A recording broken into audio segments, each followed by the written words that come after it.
মুহূর্তে আপনারা যারা ভোট দিয়েছেন আমাদেরকে, প্রায় 14 থেকে 15,000 মানুষ এই মুহূর্তে আমাদেরকে ভোট দিচ্ছেন। প্রথমে ইউটিউবে প্রশ্ন করেছিলাম, হার বুঝেই খার্গেকে এগিয়ে দিচ্ছেন মমতা বন্দ্যোপাধ্যায়, রাহুল গান্ধী। আমরা রেজাল্ট দেখবো এই মুহূর্তে। হ্যাঁ বলছেন 95% মানুষ, হ্যাঁ, এবং না বলছেন 5% মানুষ। যে 5% মানুষ না বলছেন তাদের যুক্তিটা আমি শুনতে চাই। আপনারা প্লিজ আমাকে ট্যাগ করে, ময়ূখ রঞ্জন ঘোষকে ট্যাগ করে জবাব চাই বাংলাতে কমেন্ট করুন। এই মুহূর্তে ফেসবুকে আমরা জিজ্ঞেস করেছিলাম, এবং হার বুঝেই খার্গেকে এগিয়ে দিচ্ছেন মমতা বন্দ্যোপাধ্যায়, রাহুল। এই মুহূর্তে 81% মানুষ বলছেন হ্যাঁ, 19% মানুষ, মানে ফেসবুকের যারা দর্শক তারা কিন্তু বেশি বলছেন। একদম না, এটার মধ্যে ইভিএম কা বাহানা নেই, এটার মধ্যে শুধুমাত্র সোশ্যাল মিডিয়া আছে।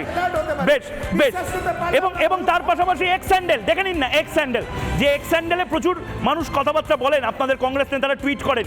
93% মানুষ, 7% মানুষ না বলছেন যে না, কিছু একটা অন্য যুক্তি আছে, বড় যুক্তি আছে।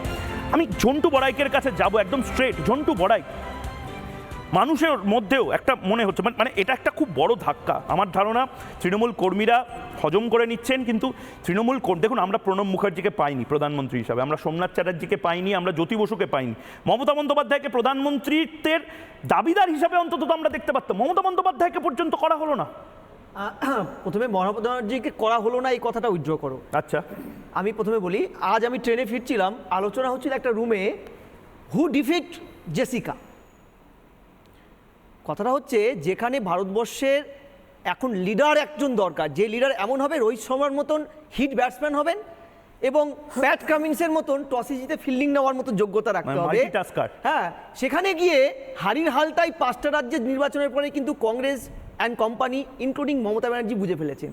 আমি তোমাকে বলছি, আমি কিন্তু অন্য অ্যাঙ্গেলে কথা বলছি। এখানে খার্গেকে দাঁড় করানো হলো, আলটিমেটলি এই মুহূর্তে খার্গে হচ্ছে একটা, বলতে পারো যে অজুহাত, যে অজুহাতটা মমতা ব্যানার্জি অরবিন্দ তৈরি করলেন। আর খেয়াল করবে, ঠিক ওখানে সুমনদার লেফট সাইডে বসে আছে কিন্তু তৃণমূলের একজন, ঠিক জোটের লেফট সাইডে কে বসেছিল? রাহুল ভার্সেস সীতারাম ইয়েচুরি। কি খাচ্ছিলেন? বাদাম, একই পাত্র থেকে দুজনে। কারণ ওটা জোট হচ্ছিল না, জোটে আলোচনা নয়, বাদাম খাচ্ছে অ্যাজ ইউ লাইক, একটা থার্ড গ্রেড থ্রিলার ফিল্ম হচ্ছিল, অ্যাক্ট অ্যাজ ইউ লাইক। সবাই জানে কি হতে যাচ্ছে, আই ডোন্ট কেয়ার ভাই, কি হবে তোমরা একটা বসিয়ে দাও। না, এটা তো সিরিয়াস আলোচনা। 2024-এ এত তানাশাহি, এত স্বৈরাচার, নরেন্দ্র মোদী এত কিছু খারাপ করছেন, মন্দিরের রাজনীতি করছেন, করাপশন করছেন, এই করছেন, ওই করছেন, তাহলে তো সবচেয়ে বেস্ট ব্যাটসম্যানকে দাঁড় করিয়ে দেবো। কুণাল বাবুর বাইকটা তুমি 24 ঘন্টা আগে দেখাও। এয়ারপোর্টে যাওয়ার সময় কুণাল বাবু কি বলছেন? বলছেন মমতা মুখ, রাজ্যের মুখ আর অভিষেক, কেন্দ্রের মুখ মমতা ব্যানার্জি হঠাৎ কি খেললেন? 12 সালে মনে আছে, এক পোস্ত আলোচনা করছেন সোনিয়া গান্ধীর সাথে, রাষ্ট্রপতি নির্বাচন, প্রণববাবু রাষ্ট্রপতি হবেন। বাইরে শর্ট করে বলে দিলেন 3 জন রাষ্ট্রপতি মুখ, তিনি বললেন প্রণববাবুর নাম নেই।